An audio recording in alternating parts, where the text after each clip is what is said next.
नमस्कार बच्चों, आज के इस वीडियो में एक बार फिर से हम कक्षा 12 के विद्यार्थियों के लिए ये होम साइंस यानी कि विज्ञान की इम्पोर्टेंस ऑब्जेक्टिव क्वेश्चन लेके आए हैं। तो आइए देखते हैं बच्चों। पहला क्वेश्चन है कि नलिका विहीन ग्रंथि कौन सी है।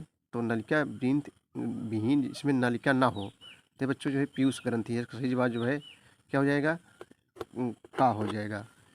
नेक्स्ट क्वेश्चन है, निम्न में से कौन सी अंतःस्रावी ग्रंथियाँ हैं। तो पीयूष ग्रंथि, एड्रीनल ग्रंथि, थायराइड ग्रंथि, ये सभी हो जाएंगे। इसका सही जवाब जो है बच्चों घा हो जाएगा। अगला क्वेश्चन है कि निम्नलिखित में किसका संबंध इंसुलिन निर्माण से है। तो ये बच्चों अग्नाशय निर्माण जो है इंसुलिन संबंधित है।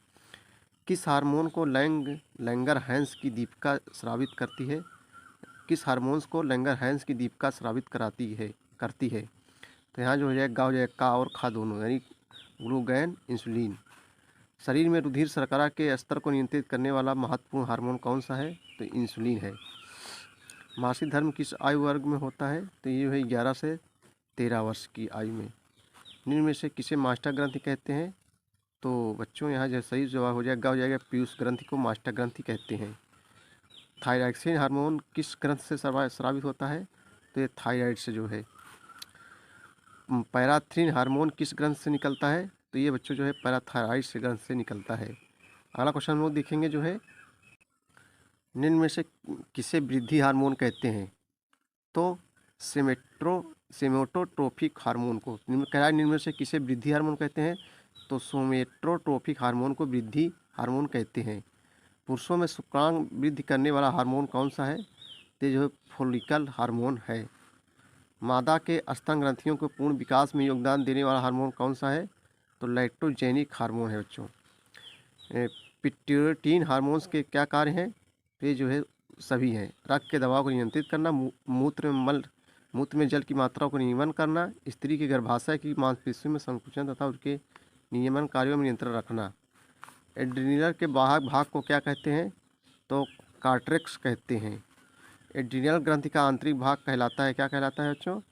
तो मेड्यूला कहलाता है। किस ग्रंथि के बढ़ने से घेंघा रोग हो जाता है। थायराइड ग्रंथि। इसका सही जवाब जो है गा हो जाएगा। एड्रीनल के बाह्य भाग कॉन्टेक्स में निर्मित हार्मोन में निम्न में से कौन सा पदार्थ पाया जाता है। तो कार्टिसोन, सेक्स स्टेरॉयडन, कार्टिकोस्टेरोन, वो सभी बच्चों सही जवाब हो जाएगा इसका। नलिका मुक्त अंतःस्रावी ग्रंथियां में शामिल है। तो अग्नाशय भी शामिल है, जनन ग्रंथियां, भोजन नलिका, म्यूकोसा, सभी यहाँ सभी जवाब जो है घा हो जाएगा। अगला क्वेश्चन देखेंगे हम लोग, स्त्री की जनन ग्रंथि अंडाशय डिंब में कौन सा हार्मोन निर्मित होता है। तो इसका सही जवाब सभी हो जाएगा। एस्ट्रोन, प्रोजेस्टेरॉन, रिलैक्सिन, सभी हो जाएगा। म्यूकोसा कौन सा हार्मोन बनाती है। तो गैस्ट्रीन। इसका सही जवाब जो है का हो जाएगा बच्चों। नेक्स्ट क्वेश्चन है कि डीपीटी का टीका किन रोगों के रोकथाम के लिए लगाया जाता है। तो ये बच्चों जो सही हो जाएगा गा हो जाएगा इसका। खसरा, कुकुर खांसी एवं टिटनेस के लिए रोगों के लिए रोकथाम के लिए लगाया जाता है। सभी व्यक्तियों में रोग प्रतिरोधक क्षमता होती है। तो ये जो है भिन्न भिन्न। सही जवाब जो है खा हो जाएगा। निम्न में कौन सा पदार्थ रासायनिक बीज संक्रामक नहीं है। तो ये जो है बेरोलिन। रेबीज रोग का कौन सा लक्षण है। रेबीज रोग का कौन सा लक्षण है। तो बच्चों पानी से डरना। संक्रामक रोगों का संक्रमण किनके द्वारा होता है। तो वायु द्वारा, कीटों द्वारा, भोजन तथा जल द्वारा। ये सही जवाब इसका जो है घा हो जाएगा इन सभी के द्वारा। संक्रामक रोग कौन सा है। तो बच्चों जो है प्लेग। ये जो है क्या है, संक्रामक रोग है। मलेरिया रोग फैलता है कैसे। तो मच्छर के द्वारा जो है मलेरिया रोग फैलता है। प्लेग रोग फैलता है तो ये जो है चूहे के द्वारा फैलता है। संक्रामक रोगों से बचाव के लिए क्या उपाय है। बहुत इंपॉर्टेंट क्वेश्चन है बच्चों। टीका लगवाना। सही जवाब जो है गा हो जाएगा। मक्खियों द्वारा कौन सा रोग फैलता है। तो जो है ये जो है हैजा, मक्खियों द्वारा जो है हैजा रोग फैलता है। सामान्य व्यक्ति के शरीर का तापक्रम होता है। तो ये जो है 58.4 डिग्री फ़ारेनहाइट। वायु द्वारा फैलने वाला रोग कौन सा है बच्चों। तो जो है चेचक, काली खांसी, तपेदिक, इनमें सभी सही जवाब उसका जो है घा हो जाएगा। चलिए अगला क्वेश्चन देखेंगे।